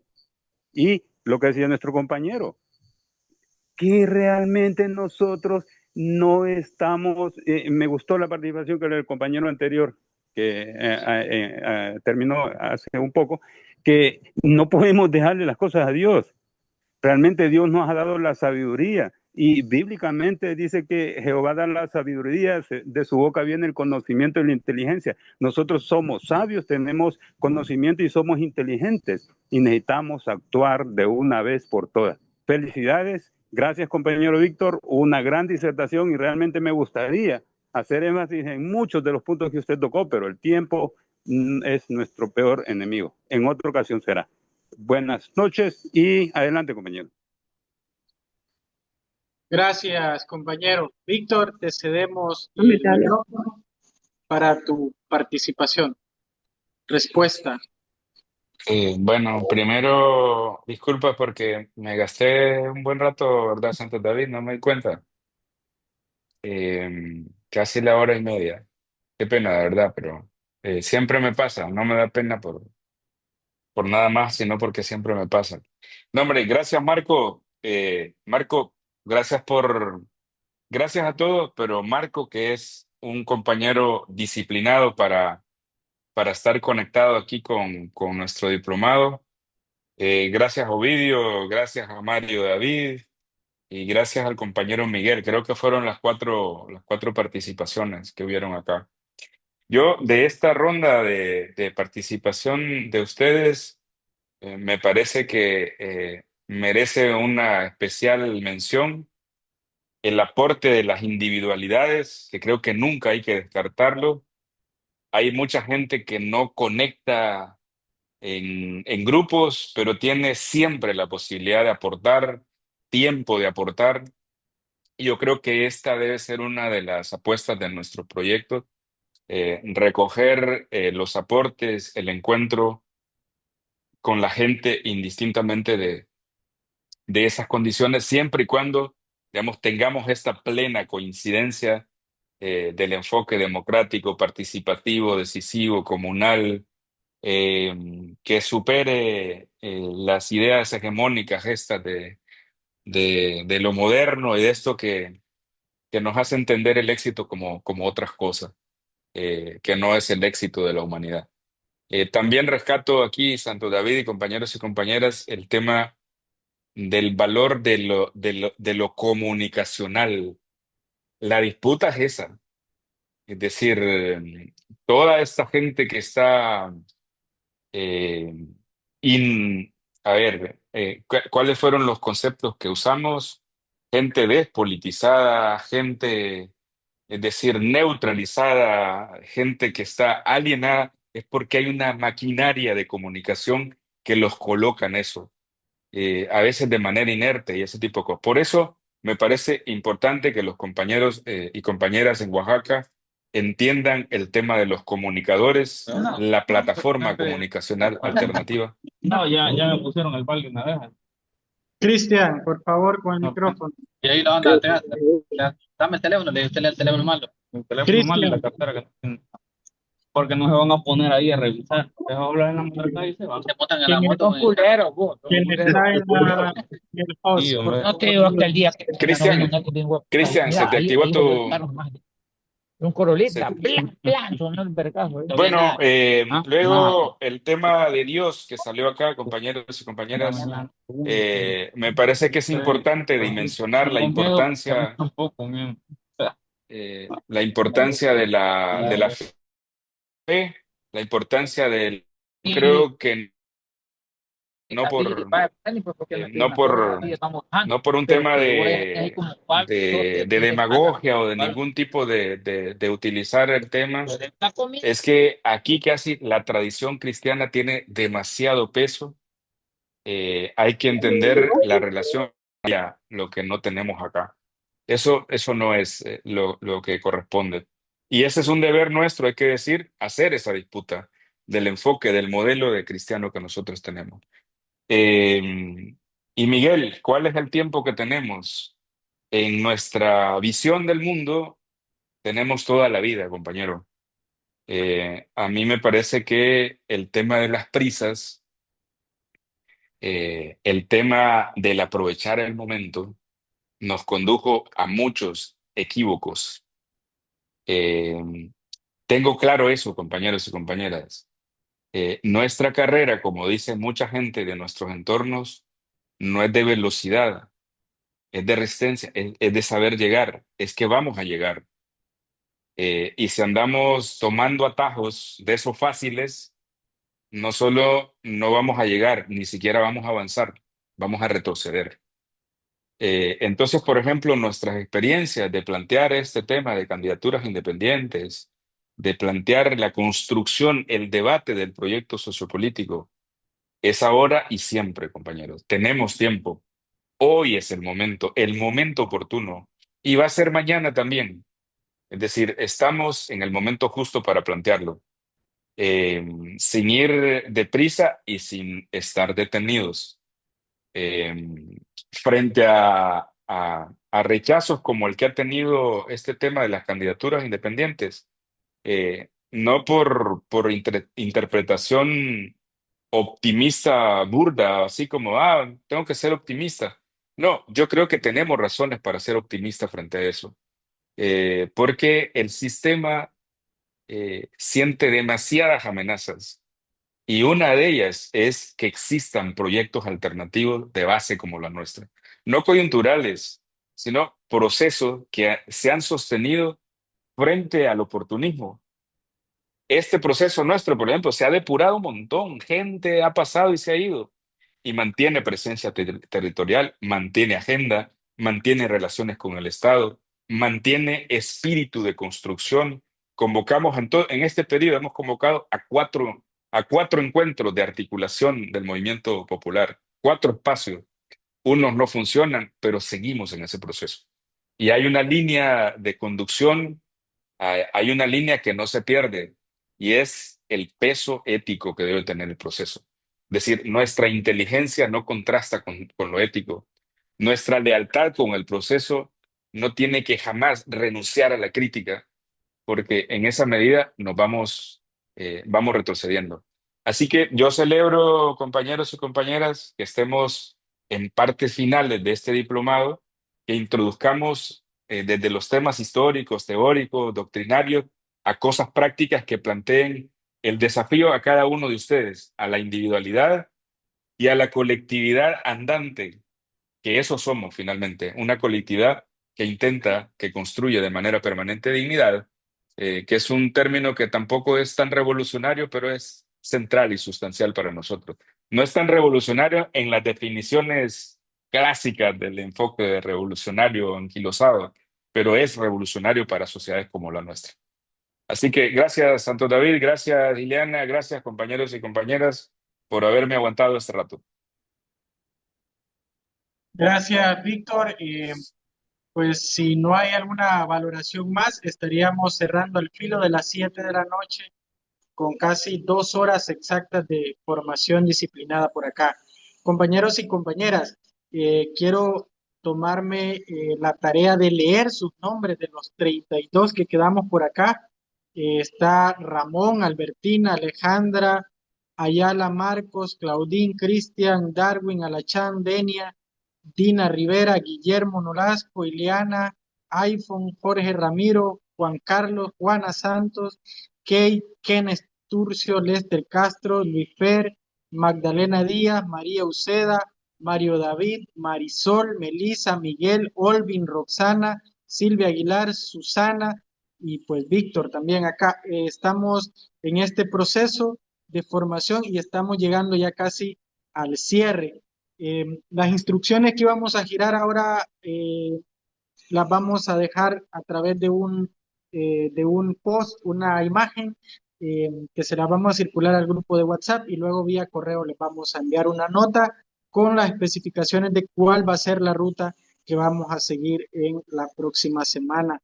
Compañero Ramón Pablo Hernández, con usted cerramos y le damos la participación por acá.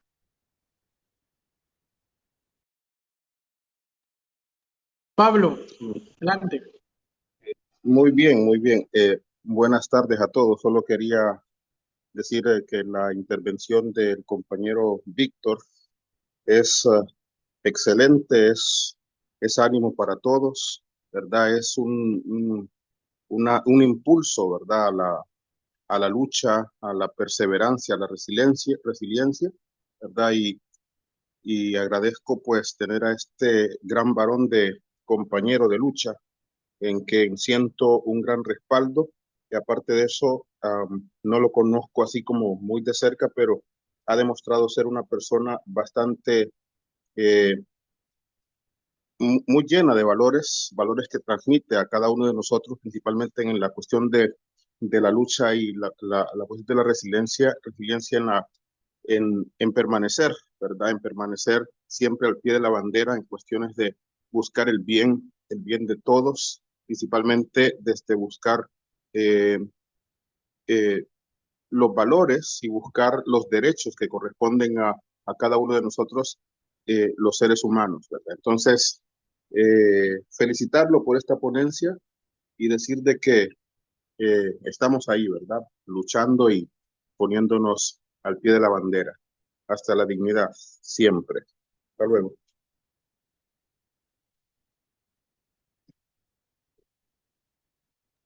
Listo, compañero Pablo, pues el cariño sobrecargado para vos, Víctor. Te damos una última participación para que hagas el cierre de esta sesión y recordarles que pueden volver a ella en el YouTube, que los vamos a estar enviando durante esta semana para que ustedes puedan eh, revisarla, para que puedan volver a algún concepto, incluso pueden utilizarla como recurso de formación para otros espacios. Está ahí habilitado para todo público en el YouTube. Víctor, cerramos con tu participación, mensaje de la noche. No, gracias compañeros, compañeras. De verdad, estamos, les insisto, muy motivados de este proceso. Seguramente vamos a encontrarnos. El anuncio que iba a hacer Santos David es que tenemos fecha del encuentro presencial, tenemos lugar del encuentro presencial y va a ser importante que nos encontremos y que hagamos crecer la esperanza, esta que andamos a flor de piel varios de nosotros que tenemos nuestra vida entregada a cosas hermosas como esto de hablar de lo que conocemos. Muchas de las cosas que conocemos y decimos no es porque nos las rebuscamos en algún lado, las vivimos cotidianamente. Y tener esta comunidad con ustedes es una cosa impresionante, hermosa, esperanzadora. Así que hasta la dignidad siempre, como dicen, o como decimos acá, compañeros y compañeras. Gracias, Víctor. Así es, compañeros, compañeras, somos 30 los que estamos por acá. Y pues para cerrar, vamos a enviarles por el WhatsApp la imagen que les íbamos a poner por acá, pero ya entendemos que, pues sí, nos hemos pasado del tiempo en que estamos. Agradecimiento a todo el equipo y a todos ustedes, que ya lo sentimos parte de estas reuniones obligatorias de los viernes, por disciplina y por amor a la patria. Compañeros y compañeras, nos vemos el próximo viernes y que pasen bonito fin de semana. Sigamos haciendo patria. Buenas noches. Buenas noches, Susana. Un gusto. Bye. Igual. Saludos a quienes me escribieron ahí por aparte. Saludos. Abrazos.